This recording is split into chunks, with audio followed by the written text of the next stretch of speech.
अस्सलाम वालेकुम जी नाज़रीन, उम्मीद है कि आप सब खैरियत से होंगे। मैं हूं इंजीनियर मोहम्मद यूसुफ और आप सब देख रहे हैं माइनिंग इनसाइट यूट्यूब चैनल। नाज़रीन, 8 और 9 अप्रैल 2025 को पाकिस्तान की हिस्ट्री का सबसे बड़ा माइनिंग इवेंट हुआ, जिसमें ना सिर्फ नेशनल और इंटरनेशनल लेवल के माहिरीन अर्ज़ियात, माइनिंग इंजीनियर, जियोलॉजिस्ट, इन्वेस्टर्स ने शिरकत की, बल्कि इसमें हमारे अल्हम्दुलिल्लाह कसीर तादाद में पॉलिटिशियंस और डिसीजन मेकर्स ने भी शिरकत की।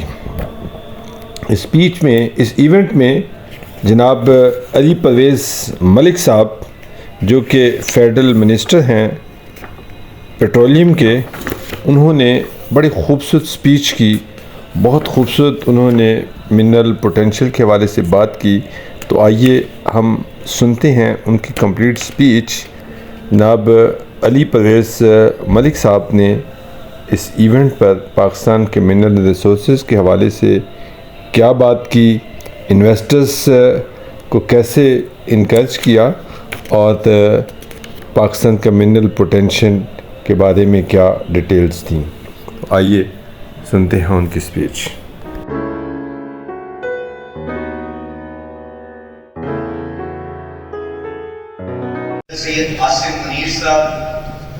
Ministers of friendly countries, respected governors and chief ministers, foreign dignitaries, excellencies, distinguished guests, ladies and gentlemen, Assalamu alaikum.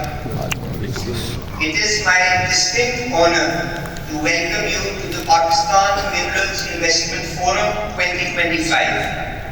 We are especially privileged to host a distinguished gathering of global leaders, visionaries and accomplished professionals.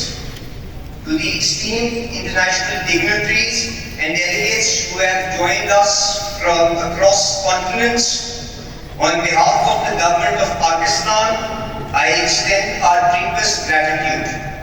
Your presence here not only honors us, it reaffirms the growing global confidence in Pakistan's mining potential to become a cornerstone in this global supply chain.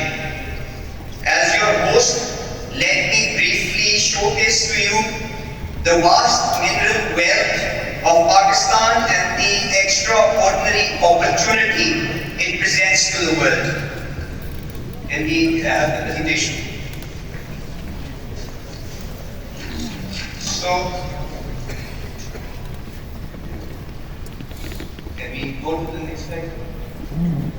So, I think to start with, I would just state that in the recent past, Pakistan has been through interesting times, and the government of Prime Minister Shehbaz Sharif, with the help of the international partners, has mashallah been able to stabilize the economy with its hard-won efforts, and the early signs of recovery and its dividends are now visible on the economic landscape.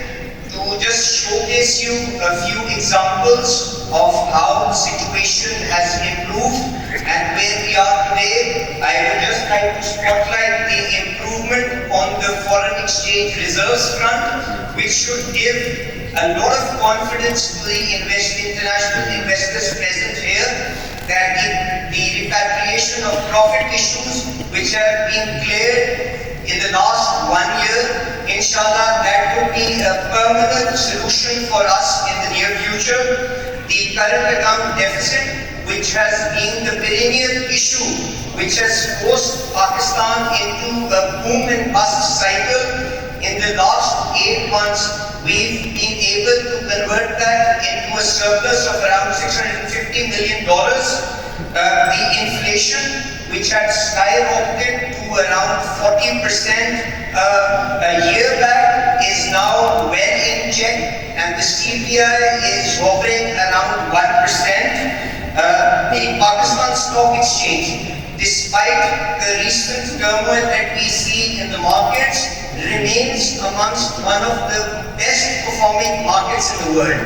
So all these efforts that the Prime Minister Shehbaz Sharif and his economic team has personally led is leading to a lot of accolades on the international front, and I would just like to showcase a couple of testimonials and validations that we've received from the MD IMF, which has recently stated that Pakistan's economy is moving in the right direction with strong reform efforts. So the focus is not to provide temporary solutions, but to address the structural issues of the economy, which has forced us into a boom and bust cycle. So another similar validation when the IFC head was visiting here after many years was when he said that we believe in Pakistan's long-term potential. Our goal is to invest $2 billion annually to support growth in Pakistan. And similar efforts have also resulted in recent upgrades in the ratings for Pakistan by organizations like Moody's and Fitch, and we expect further good news on this front as we continue to make progress on economic reforms. So now, as we move from anchoring and stabilization towards a more inclusive, resilient and sustainable growth paradigm, the focus, the effort of this forum is to highlight and showcase what kind of role mining can provide in this transition. And the next few slides, with the help of the next few slides, I would like to showcase what Pakistan has to offer, what is being done to facilitate that, and where do we stand in terms of excavation, capacity building and value addition. So let's go to the next slide.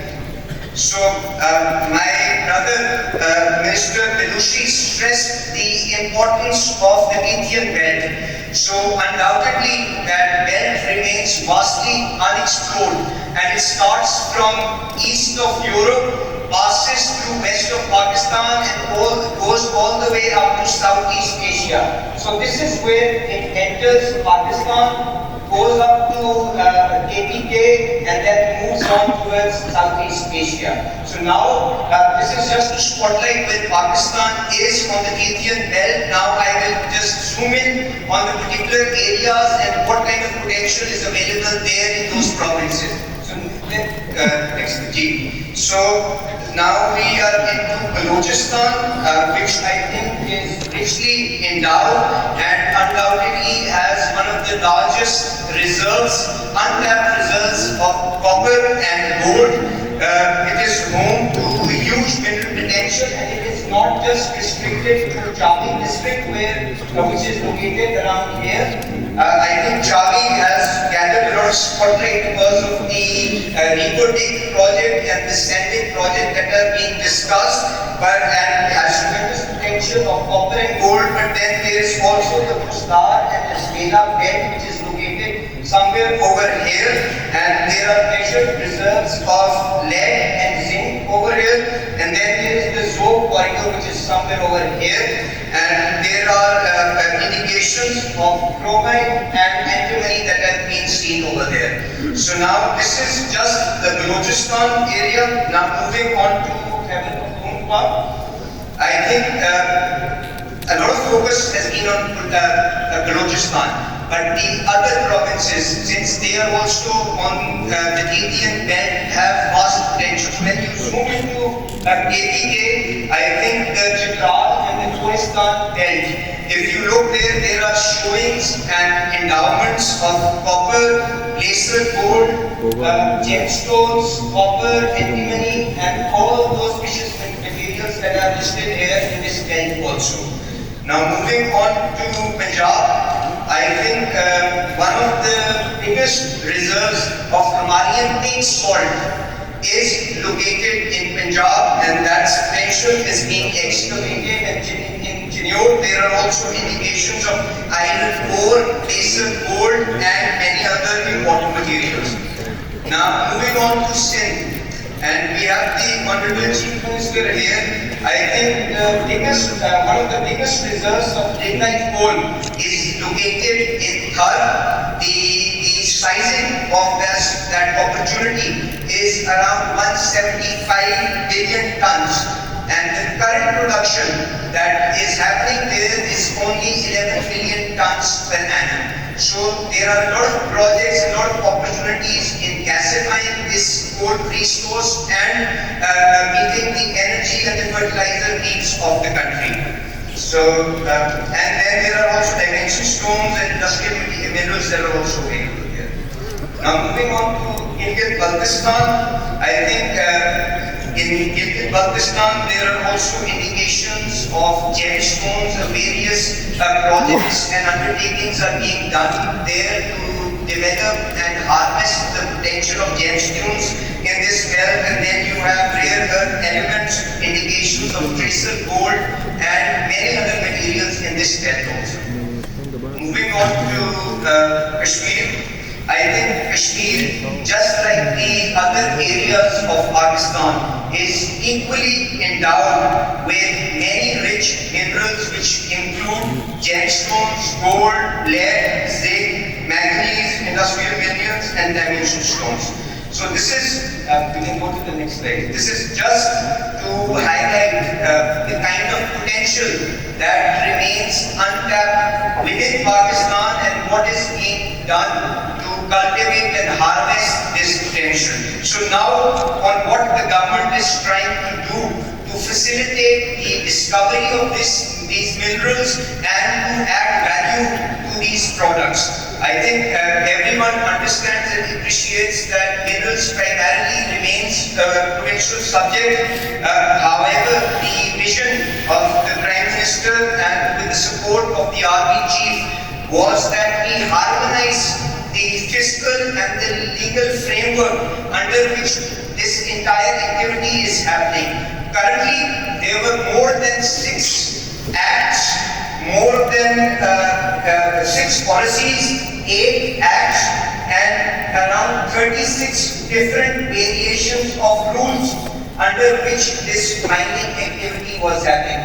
And some of these legislations were as old as 1923. For example, the Mining Health and Safety Act that was being used was approved in 1923. The Provincial Concessions Act that was in vogue was approved in 1948. The Labour Act was enacted in 1965. So this effort, and we will be unveiling that harmonized framework in which all the fiscal incentives have been drawn out after the multiple rounds of stakeholder consultations in which the chief ministers have personally been involved. These benefits, these incentives have also been benchmarked with the top international jurisdictions by a renowned consultant, American consultant by the name of Wood McKinsey.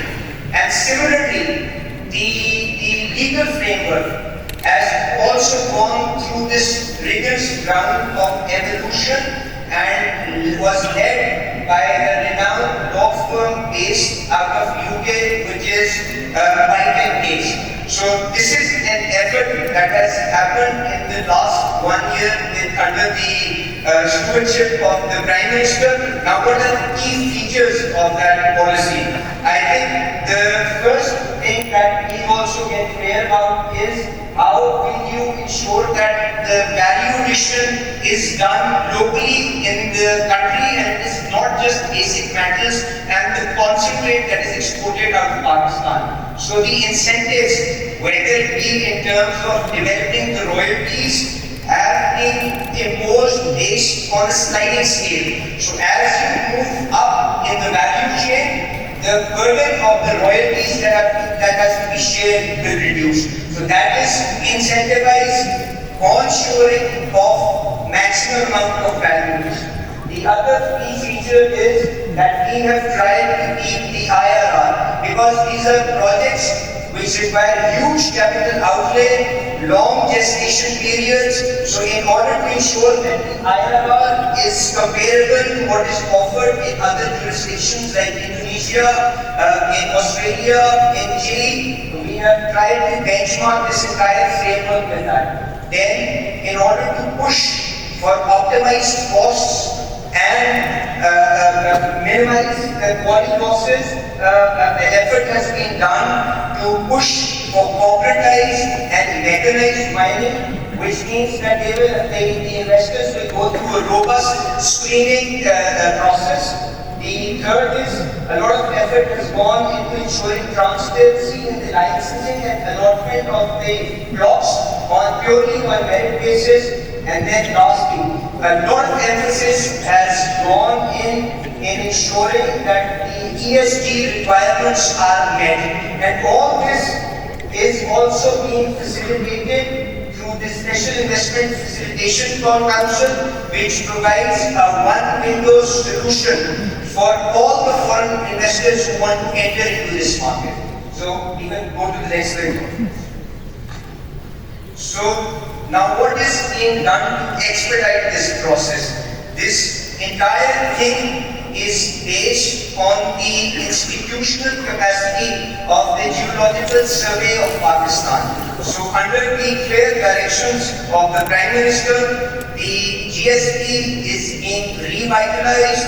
We are bringing in modern tools. We are building global alliances within GSP, and you will see a few agreements and undertakings and MOUs also being signed in this regard, because this will provide the foundational platform on which all this potential will subsequently be harvested. So the digitalization and updation of this exercise, 55% of the mapping for the whole of Pakistan has been done, and we expect to fully cover the entire landscape of the country within this calendar year.